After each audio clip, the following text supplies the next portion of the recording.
रामकृष्ण हरी एक एका सहाय्य करू अवघे धरू सुपंत. भारत देश हा शेतीप्रधान देश.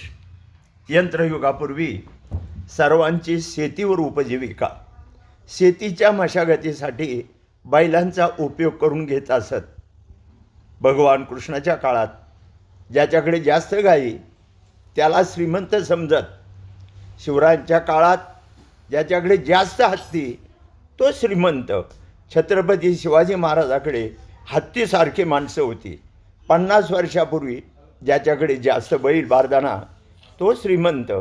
मोठा शेतकरी तलाठीसुद्धा सातबाऱ्या उतार्यावर बैलाची नोंद करीत असे. बैल ज्याच्याकडे जास्त असेल तोच खरा शेतकरी गणला जात असे. वधूवराची स्थळं पाहत असताना सुद्धा शेती बैल बारदाना विचारला जात होता. एक ग्राम्य गोष्ट सांगितली जाते. वधू पक्षाकडील मंडळी वर पक्षाकडे मुलगा पाहण्यासाठी गेले होते. मुलगा पसंत झाला. शेती बैल बारदाना विचारायचा.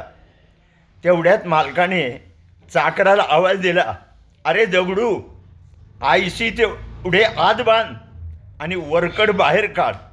वधू पक्षाकडील मंडळीला वाटले चांगले खिलार जातीचे 80 बैल आहेत आणि वरकड किती आहेत याची गणतीच नाही.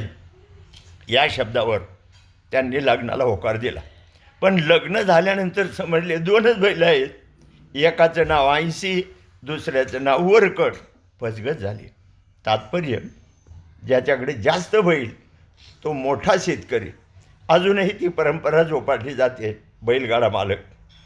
कालांतराने भावाभावात विभागणी होऊन जमिनीचे हिस्सेवारीने तुकडे पडले. बैलही वाटप झाले. 8-8 बैलाच्या ऐवजी 4-4, 2-2 बैल ठेवू लागले. पण चांगल्या जमिनीत नांगरणी करण्यासाठी 8 बैल जोडावे लागत. तेव्हा तुकोबारायांच्या उक्तीप्रमाणे एक एका सहाय्य करू अवघे धरू सुपंत.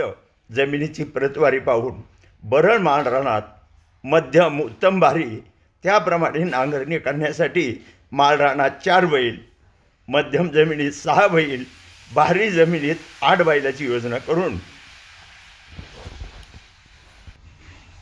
कधी कधी 2 शेतकरी, कधी कधी 3 शेतकरी मिळून जशी सवड मिळेल तसे सावड करून जानेवारी ते फेब्रुवारी या महिन्यात नांगरट करीत असत.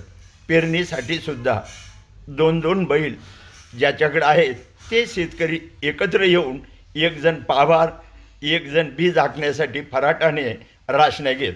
तसे सुगीच्या दिवसात सर्व शेतकरी आपापल्या शेतात खळे करीत.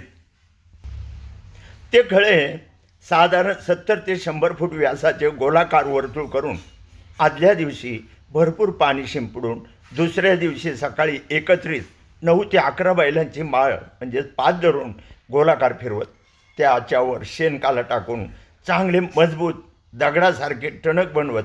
सप्टेंबर महिन्यात शेतकऱ्यांची खूपच धावपळ असते. खरीपाची हातात आलेली पिके काढून बांधून रब्बी पिकासाठी शेतपाळ्या घालून तयार करावी लागत. बाजरी, उडीद, हुलगा, मठ शेतातून एके ठिकाणी खळ्याभोवती गोलाकार देवळाच्या कळसासारखे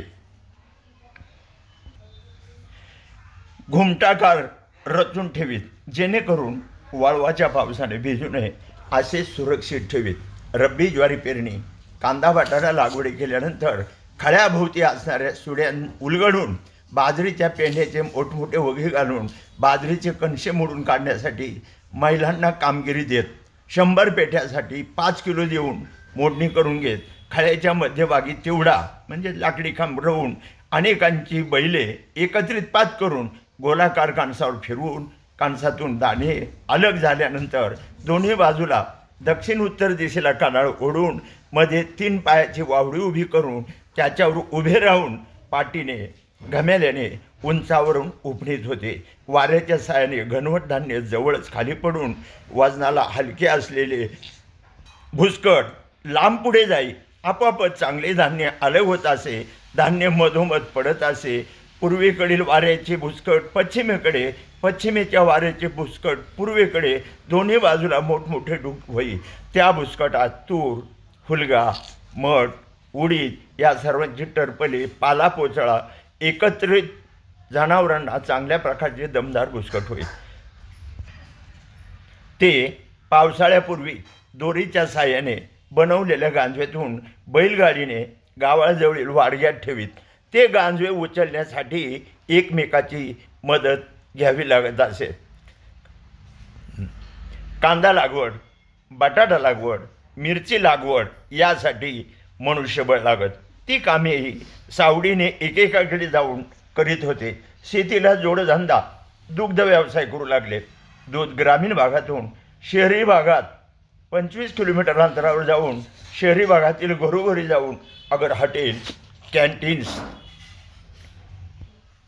20-20 लिटरच्या घागरी कॅनचा वापर करून दूध वाहतूक करीत.